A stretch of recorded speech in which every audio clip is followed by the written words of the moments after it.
G'day, I'm Paul. I know we're all desperate at the moment to get outside, see family, friends, all that kind of thing. And like me, you're probably stuck at home wondering what to do with yourself. So today I thought I would join you in your lounge room while you're working or in a meeting or at school or whatever it is that you're pretending to be doing to do some Lego. And it's Lego on one of the coolest and one of the most insane cars I've ever driven. And I didn't really have much respect for this car previously, but after having a chance to drive it and kind of, well, trying to max it out in Germany, I thought it was time now to build some Lego on it. It is the 2020 Nissan GT-R Nismo, and just to be on the safe side, I thought I'd bring one in as well. There it is there. How good does it look in red? That is the Nismo edition of the GT-R. And then on this side, we have the R32 GT-R for some vintage GT-R metal. And then finally, a GT-R 50th anniversary. During this video, I'm going to be answering any questions that you guys send in about the GT-R, the Nismo, or even this Lego stuff. So keep an eye out for that. Plus, on top of that, I'm going to let you win some of this. Igor, can you chuck me over what we've got there? We have 5 boxes of the Speed Champions model of the 2020 Nissan GT-R Nismo. This looks like a race car or something. There's a picture of it here doing a sick drift with a roll cage in it. But you have to wait till the end of the video and don't cheat and skip ahead. Enjoy our time together. Kill some time with me and I'll explain how to win it. I'll send this anywhere in the world as well. So even if you live in the mountains herding goats in the middle of nowhere, you can still enter to win this. I'll explain how to do that at the very end. So stay tuned and let's get started. So this is what the box looks like. I thought I'd show you that first. It's got the GT-R Nismo on the front and it has Speed Champions. I have a confession to make. When we were growing up, we didn't really have Lego, so I have no idea what all this stuff means, but I think Speed Champions is the quick build of Lego. Let's open this up. Excited. Oh wow, there's actually a whole bunch of stuff in here, so pull all that out. Leave the box over here to the side. So we've got 2 bags there, marked 1 and 2. A rogue piece of something, and then we have a whole bunch of stickers and some instructions as well. Okay, so let me take these 2 and put them into 2 piles. So they are separate, sorry about all the noise. Put these out here. Now, if you're wondering why I have never done Lego before, that's because my parents, or my dad in particular, was a tight ass, and we had secondhand toys. So Lego wasn't at the top of the list for us. So we'll crack this one open as well. Open. So step number 1 is to take this and our box of white stuff and then to start assembling that along with the men. I have no idea what's happening here. Here we go. Okay, I found the bits that I need. So we take our red components, we turn that around, put those on the bottom. So we stick those on the bottom, just like the instructions say. So there's 4 of those. Okay, let's have a look at some of these questions while I build this. Oh, this is a good one. So this is from Nate Sir HC_M. I genuinely don't understand where people get some of these usernames from. The question is, the R30, well, it's actually a statement. The R32 GT-R is the best looking GT-R ever built. Change my mind. That's a tough call. So let us know in the comments below. Do you reckon the R32 GT-R is the best GT-R built? I think it looks bloody awesome, even today, and that's decades after it was released. So let us know in the comments below whether you agree or disagree with Nate Sir HC_M, whether you think the R32 is the best looking GT-R ever built. So while I build this, I'm going to talk to you about my experience driving the GT-R Nismo. We had a chance with my last employer for me to go to Germany, to Berlin, where they had a product launch for the car, and that included some driving at because it was like a car proving ground. It was called Dekra Lausitz from memory. My German is about as bad as my Lego building. And that included a run on the Autobahn to get to this facility. And if you've been to Germany before or driven in Germany, you'll know that there are sections of the Autobahn that are de-restricted, and they're signified with like a circle with a sort of line through them in black. And that means that you can go as fast as you want, effectively, or as safe and as fast as you want. And that means that with a car like the GT-R, you are hoofing along at absolutely insane speeds. And we're able to hit in stretches. Max I got up to was something like 290. One of my colleagues hit 309 because it was quite busy. And that's all in standard cars. We basically got to the hotel, the cars were there, we jumped in the cars and hit the Autobahn. And that gives you an idea of how a stock car is able to just jump onto the freeway and do 300 kilometers an hour, arrive to a racetrack, do laps around the racetrack, and then go home. I mean, that is pretty special. We can't drive the car behind us today because COVID has absolutely boned our ability to do some bits of content, and this is one of those. We will try and drive it eventually. It's just not going to happen today, unfortunately, but here is some footage of it being driven. So that was heaps of fun. And then when we got to the track, we had the chance to test the model year 17 Nismo GTR, which is the outgoing model, against the 2020 to see exactly what the differences are. And if I'm honest, I heard that there was going to be a big price increase. In Australia, it's $80,000 price increase, and that means it's $378,000 plus on-road costs now. That's bloody expensive. It's still not quite 911 Turbo S money in Australia, but given how old the car is and how long it's been out, I thought, it's a bit of a rich ask for that type of car. But testing them both back to back was an indicator to me that they have done incredible stuff to this car. And I'll run you through some of that with some of these questions that we're getting in just a second. Oh, while I'm here, let me know if you think that we should do a review on that. So in a format like what we've done previously, where we basically do a full detailed review, give you a proper insight into the car, infotainment, all that kind of stuff. And then what should we do in addition to that? Should we take it to the drag strip? What should we race it against? Let me know in the comments below exactly what you'd like to see us do with the GTR Nismo. Okay, so I've encountered my first Lego F up here, and now I'm going to snap my nails trying to get this off. Is there a tool or something you use to get this stuff out? Igor, cameraman, has done more of this than I have. Let's give this a shot. This is probably Lego sacrilege, wedging things under here and breaking them. Well, I'm not going to break them, but I'm a failure. Awesome. Okay, back to building the Lego. So I put this in the wrong spot. This actually needs to go a little further back, one step back. There it is. Okay, that's in position now. Okay, another question. Let's have a look. All the engine deets, size, power, and how power delivery feels, and that's from mikeholm.jpg on Instagram. Okay, so let me run you through just the basics of the engine, and I'm going to read this off here because I want to make sure I get all of these figures right.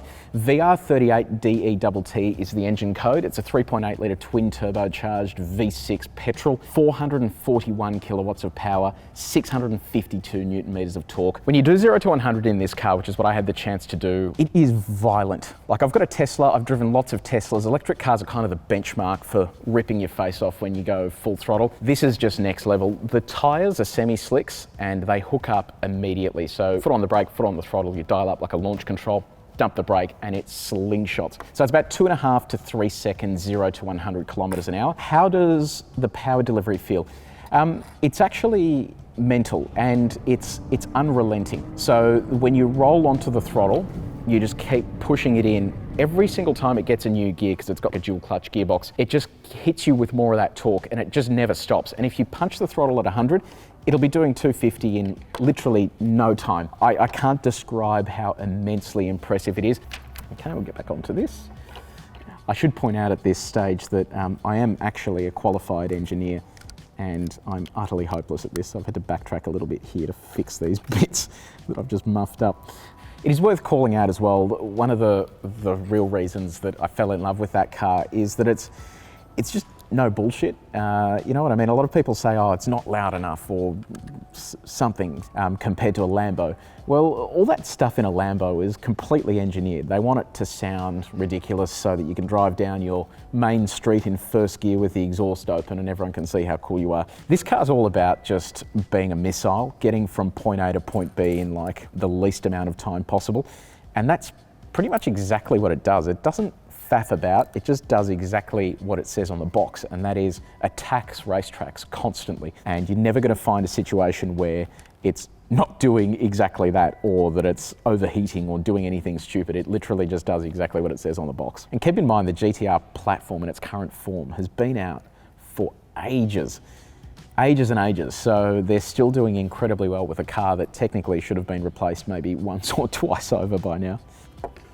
Okay, this is where I get to put some stickers on. So using the sticker pad here, we'll go to number 8. Does anyone know how they design Lego? Like, what actually goes into the process of building this Lego so that it looks like this?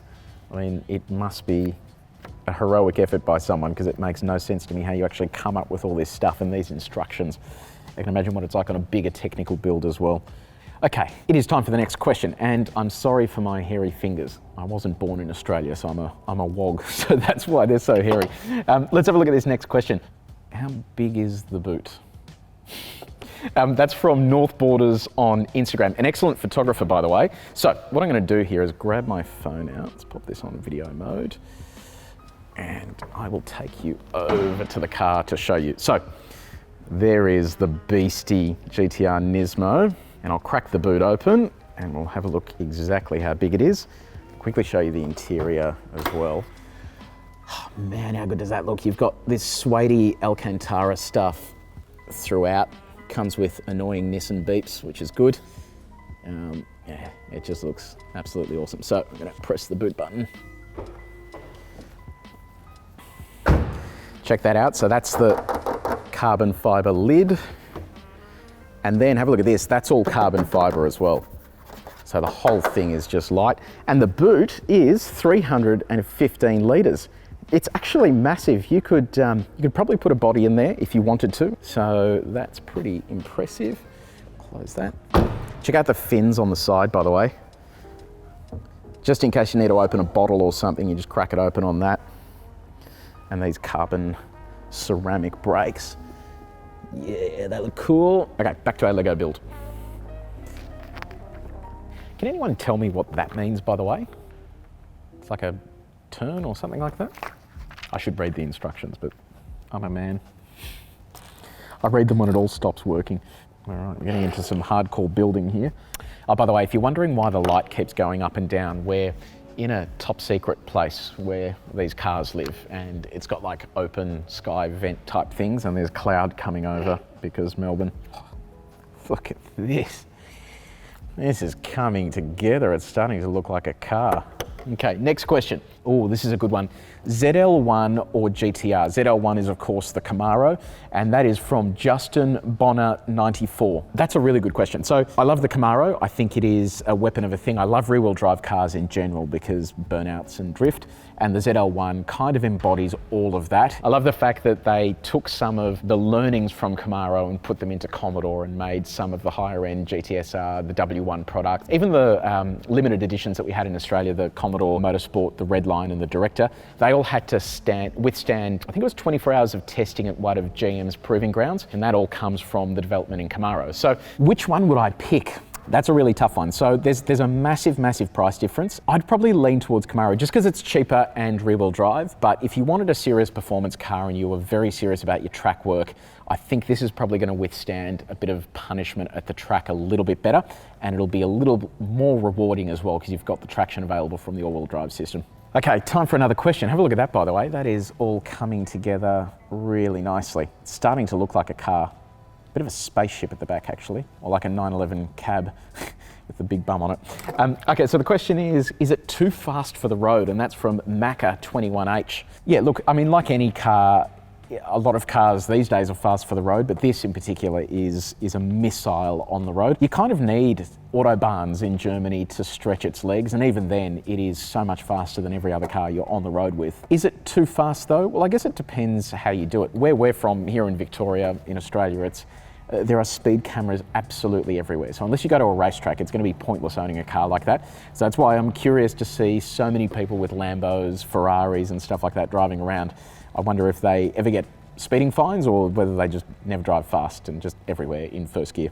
The thing that probably surprised me the most driving the GTR Nismo back to back with the MY17 was that when I went out in the MY17 first, it was unbelievably fast. It was really hauling ass. Then I jumped into that thinking, sorry, I just don't understand how you could possibly charge even more money now for what is effectively the same car, just lighter. And would you believe that I was able to go faster in the new car and the old car felt like it was understeering when we got back into it. Understeering out of a GTR Nismo. So it shows you the progression they've made with this new model is all about getting it planted to the road. Yes, it is weight saving and a bit more freer flowing breathing with the engine. The titanium exhaust looks really cool. In fact, I got a cool story on the exhaust. The old one had a titanium exhaust as well, and when titanium heats up, it gets that sort of glowing color. And because you couldn't really see it when the car was idle, A lot of people didn't believe that it was a titanium exhaust, and Tamura-san, who is Mr. GTR in the Nissan world, he was there at this launch. We had a really good chat with him. Amazing guy. He said that with this new car, they actually painted the tips in the heated titanium colour.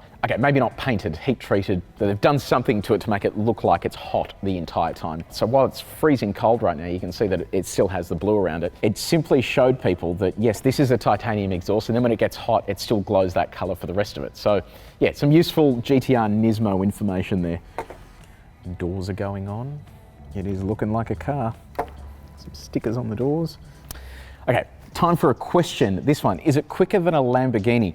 From my 9-year-old son, and that's from a Nico12 on Instagram. Good question from your 9-year-old son. Look, it depends.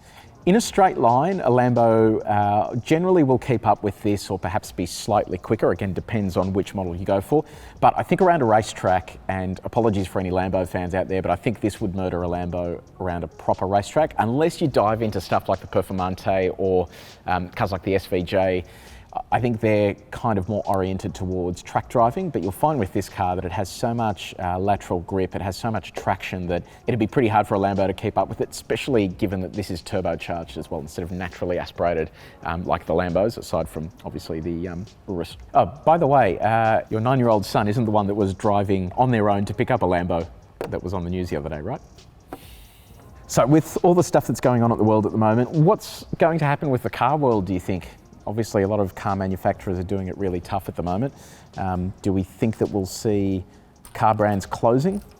Here in Australia, we had Holden pull out of the market, which was a manufacturer that's been here for years and years and years, and no one really saw that coming in the grand scheme of things. A lot of people lost their jobs. What do you think is going to happen with car sales globally? Do you think we'll see any brands disappearing? Okay, this is like a super mini complex build that's going on here. I'm having to really concentrate because I don't want to stuff it up. I love this stuff, though, really getting into it. Okay, Lego nuts out there. How long have you been into Lego? Is it like a childhood thing? How long have you been trying to master this fine art form? As I attach this bumper bar to the car. Boom, have a look at that. We have a cool looking front end. It is all coming together beautifully. Is this the best Lego build you've ever seen? Don't answer that. Okay, time for another question. Okay, this is a good one. Does it top the list of road cars in terms of being able to set repeatable lap times on a track? And that's from George Bakalis. I'm going to say yes, it has to be one of the top cars. And just based on my experience, when we were in Germany, it was really quite warm, and we were doing continuous track laps in the GTR Nismos. It was just lap after lap. The car would pull in, next journo would get in, you go out for a fang. Then once we were done, they did hot laps where, I tell you what, I thought I was driving quick. The dude doing the hot laps absolutely went for it, and that is when the car was pushed to its absolute limits. Not once did we have brake fade, not once did the engine overheat. In fact, it was crazy. We pulled in after doing these laps, and all the engine temps were fine. There were no engine fans kicking on. You take any other road car out, like my Supra, for example, you take that for a bit of a fang. It sits there and the engine fan kicks on. If you switch it off, it sort of does all its internal cooling.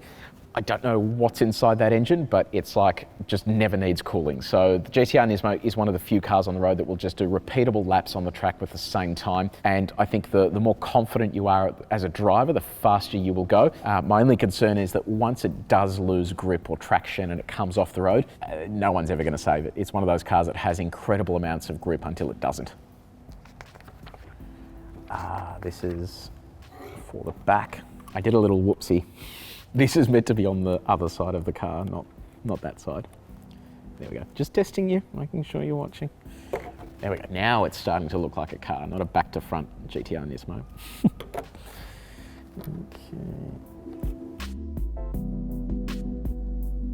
Alrighty, we are 70 steps in, and that is what we have created so far. I thought I'd take a stop for a sec here to show you our progress.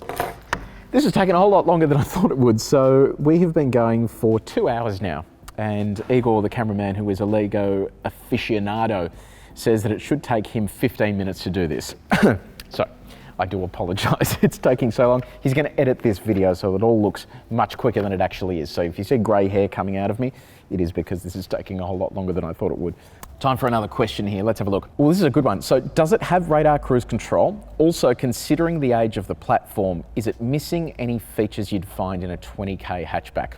There's a good chance for me to get my phone out here. We'll go do some video. We'll go check if it has radar cruise control because I'm not entirely sure. Okay, I'll take my phone. We'll hop over to the car.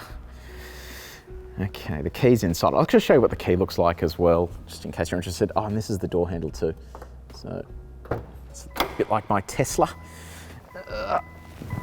Okay, so annoying beeps. So let's have a look. Does it have radar cruise control? It doesn't look like it. It looks like it's just normal cruise control. No radar there. In terms of other features that it's missing, it has an old school infotainment system. I'll show you what the key looks like. There's the key there, GTR. So it looks just like a normal Nissan key in that sense. The infotainment system's pretty old, but you get all of these cool features on it. So this shows you your performance menus. You can configure this to display whatever you want. And then when you're going for a Fang, these are the buttons you want to be pressing. So you have traction control modes, you have suspension firmness, and then what the differential is doing. You put that into R mode, and then standard sort of gear shifter here, controls for the infotainment system, and then the paddle shifters behind the wheel. They're nice and cold to the touch as well. Is it missing any features? Well, there's no heads-up display, which is a little bit annoying. I would have liked to see something like that, but again, this car is a little bit old. Good sound system too, and I love the use of Alcantara on the roof, all over the dashboard and everything. I'll show you what the seats look like as well. There are the seats. These are the Recaro seats that I mentioned earlier that are weight saving. I think 1.6 kilos each they save. So it's pretty impressive. Okie dokie. So 3 of these, they go on the back there. Oh, sick. Okay, so the spoiler is going on. Here it goes. There it is, that's the carbon fiber spoiler being clipped into position. This is looking like a proper GTR Nismo now. It is coming together. I'm kind of speeding through this now. It's making a bit more sense to me. That is until I completely screw it all up and it's wrong. But and if there's any of this left over at the end, I'm going to be very sad. Especially given it's my first attempt. So just on the GTR Nismo, if any of you actually own a GTR or even a GTR Nismo, let me know what you're thinking of it. How's it going? What do you do with it? Do you attack many track days? Very keen to get your feedback and whether you like it as much as I do, or whether it gets old once you've been driving it a little while. Okay, time for another question. This is from YouTube. Does the tech take some of the fun out of the driving experience? From Christopher Pillay. That's a really good question because technology these days kind of helps you become a better driver. I get the feeling that if you were to put that much power in a car and then just switch everything off, you'd have people flying off the corners everywhere. People still manage to kill themselves in cars today despite all of the driver aids that are there. They all think they're better than the car itself. And if you compare a car like that to the R32, has half the power. Yes, it is lighter, but at the end of the day, that accelerates just colossally quickly compared to that. So do the aids take the fun out of it? Not with this car. They do in general in some cars. So for example, with my Supra, if I'm going hard in it, you'll feel the traction control kicking in. Generally, that is because the driver is forcing it to kick in. The fact that traction control is coming on means you're overdriving the car. Whereas with the GTR, you're never really getting the traction control coming on because you're driving within the car's limits. Beyond the car's limits, even technology won't save it. So in that sense, this is quite sort of tech-free. Yes, it does have stability control and suspension management, traction management, but in most parts that doesn't really interfere with the driving experience. And I love the fact that when you're driving it, you hear all the mechanical noises. Everything happens around you. You're hearing gears disengage, you're hearing the engine thrumming along. It is just such a visceral driving experience and it just makes you feel very warm inside. Eagle's laughing at me at the moment because I'm doing something wrong, but I'm not sure what it is. Oh, I see. You got to actually make it click in. My bad. Okay, so I've got to attach these things. Then that goes down. Nice. Okay, is it normal for your fingers to hurt when you're doing this? Because mine are getting chewed apart. I have stood on one of these once at a friend's place and it hurt. So I can imagine long-term Lego building probably isn't going to do wonders for your fingers. I've got keyboard hands. Mine are nice and soft. I don't moisturize them, but they kind of look like I do. Okay, that is looking good. Okay, time for another question. Will the next GTR be hybrid, do you think? Well, I've got the inside scoop on this. When I went to the GTR Nismo launch in Germany, I had the chance to sit down with Tamura-san. He's such a nice guy and very candid. I think he often gets himself into trouble because he says too much. I asked him this exact question in a car during an interview, and this is exactly what he said. His words: "If Nissan keeps me for the new GTR assignment, I'm sure I will never use a hybrid system." He's completely against hybrid, and certainly for a car like this. So I think it's confident to say that with the next generation of GTR, if he's still around, and I think he will be because he is the face of these Nismo products, there will not be any hybrid, which is excellent news, I reckon. Okay, it's looking good. Just out of interest, what's everyone doing during COVID? I know you can't really be out and about and all that kind of stuff, but how are you keeping yourself busy? Are you consuming more car content? If so, which channels are you watching? What are you enjoying? Let us know in the comments below. Okay, we're well on our way. The car is looking very complete. I've got a few pages left and then a few questions left as well. So next up is this a daily driver or is it a bit too harsh for the road? And that is from 7 Mob. Yeah, look, it depends really. I find with my Tesla Model 3, for example, that I find that it's really quite firm and it becomes uncomfortable. When we test drove it, it wasn't that bad, but once you're driving in and around the city and you're not sort of going for a fang, it's sort of throwing you around everywhere.